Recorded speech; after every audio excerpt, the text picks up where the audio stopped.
Welcome to team selection for round 15. Thanks to QBE and John. One change to the side this week. Lewis Taylor comes back in for James Bell. Can you tell us about that change? Yeah, we think Belly's had a few games now and done okay for us. He'll go back and play in the reserves and hopefully play well and come back and give another chance before the season's out. And Lewis Taylor comes in again. He missed a game a few weeks ago with a sore foot and has been managing that, but has played the last couple of weeks. Played really well down in our scrimmage games and helps us through the midfield and forward, uses the ball well, and that's an area that we need to improve upon, so he's come back in the team for that.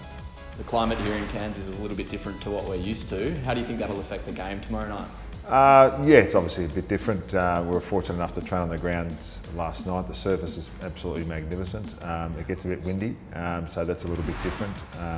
But we'll have to wait and see. I think by the look of the deck, it'd certainly be a quick game. It just depends upon the wind, how that holds up as well and might affect the conditions.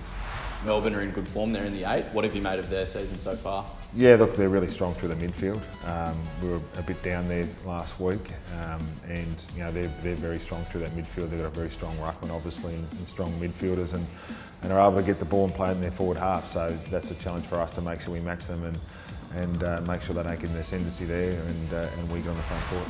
Tomorrow night's a home game, albeit we are in far north Queensland. Do you have a message for both the fans in Cairns and also our fans back home? Yeah, obviously if fans in Cairns to come along to the game, it'd be fantastic to come along and have a look up close at what AFL footy's all about. The more red and white fans we can get there, the better, and hopefully the fans back home can see some of the next generation players coming through in our club that are so important for us, and giving them opportunities to compete at the highest level and test ourselves against another top 8 team tomorrow night. So we're really looking forward to it.